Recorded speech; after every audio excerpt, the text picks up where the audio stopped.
I just wanted to explore a little bit more about that relationship. I find it really interesting that you said you and one of your brothers were the only two out of seven who were born in the United States. So that dynamic Yeah. between you and the rest of your siblings, like, what was that like? Was there ever like feelings of resentment towards each other? Was there ever like feelings of jealousy? Oh, you're trying to get deep, deep. Yeah. Well, I'll preface this by saying that I actually have an episode with my brothers. My brother who was born here, and two of my brothers who immigrated from Honduras to here. Um, and that was a very, very eye-opening and special episode where we talked about this vulnerable topic of like, what was your childhood like? Because we had very different childhoods. Hmm. And I think after that episode where Patrick and I, my brother, that was born here too, we were kind of like shocked that my brothers lived this life of privilege and riches. Like for context, my mom in Honduras was well off. She came from a pretty well off family, and she was we call it chambeadora, right? Like she worked hard to Hmm. have her businesses in Honduras. She had houses, and so she was de la high life, like we say, right? And my brothers and sisters that were born and raised in Honduras grew up with luxury. I mean, they had a cook and a cleaner. They had traveled all over Central America. I mean, they went to private school. They had a very different life. Hmm. And my mom actually ran away from Honduras due to an abusive relationship. Their dad was very abusive, and in our countries, women are not very valued or respected in terms of those rights. Hmm. And so she thought the only thing that she had to do to get out of this abusive relationship was to run away.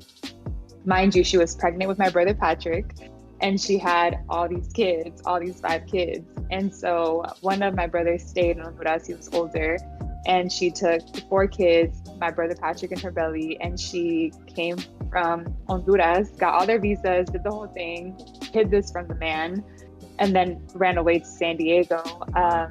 where she eventually had nothing. And it was such an eye-opening moment of my family came from so much in Honduras to nothing in the US and continue to struggle in the US in terms of like economic prosperity. It's not easily accessible to them. Whereas Patrick and I grew up very differently. We grew up in a poor household, and that's what we were used to, low income area, known as the most dangerous area in San Diego. Poorly funded schools. I mean, like that's the area we grew up in. And then we kind of went to college, we had access to these resources, and now we're building lives where we're more financially abundant and financially independent. And so I feel like we did this like crisscross almost, like, oh, you live this life first, and then I'm trying to live it now. And I don't know if there's any experience that's better than the other, but it's just an experience that we were both kind of realizing like, oh, this is very different.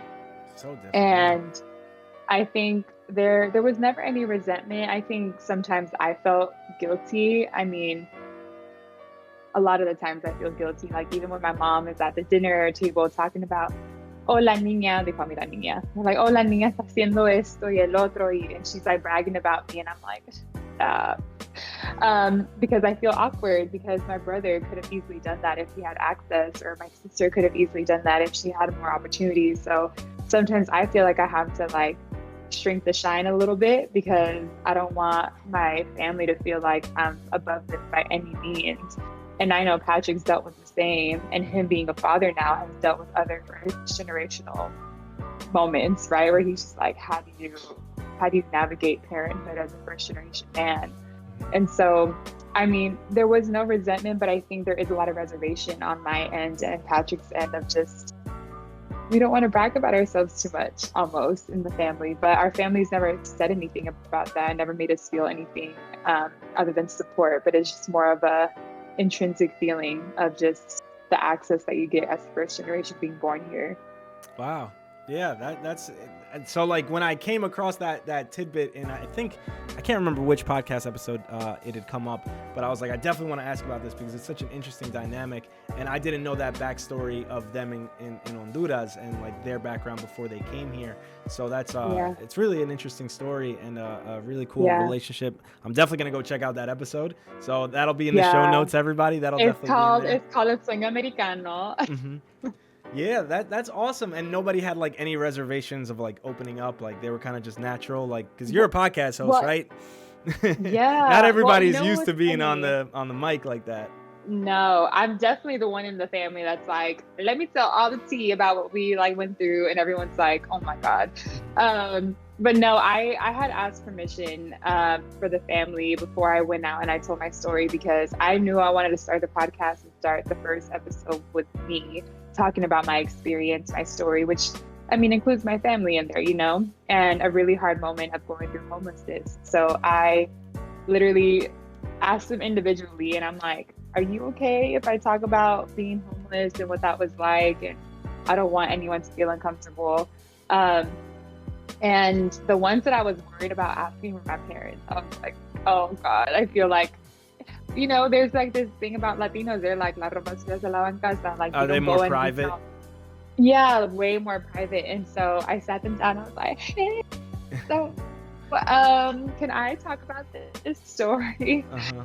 And to my surprise, they were both like, they looked at each other and they were like, well, I mean, it happened. It's real. Like, it's your story. Go for it. Mm-hmm. And I was very surprised by that. And I'm actually in June of this year, I'm doing a series with my parents to talk about this immigrant and first generation experience, and almost having a conversation with them about it. So more soon. Oh, that's amazing. Yeah, I'm so excited for it. But they were okay with it. And then when I asked my brothers, hey, do y'all want to be a part of this? I think like you'll realize it in the episode who's the oldest brother and who's the youngest, because I feel like the youngest brother, Patrick, who was born here, he was very open about it.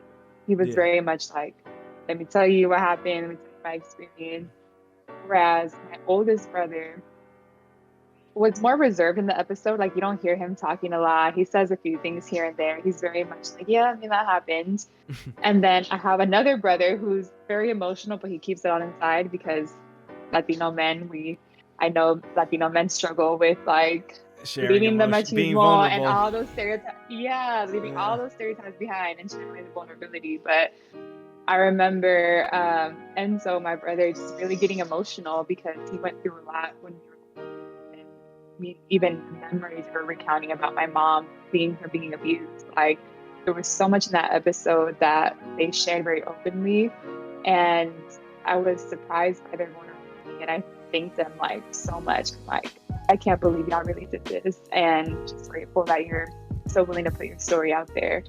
And it was a healing moment for them too, to tell their story. And I think that's the power of talking about where you come from, what you've been through. And that's why I'm a big believer that healing stems from sharing your story and telling it with pride and owning it, because that's where you come from. Hey, big salutes to that. I 100% agree.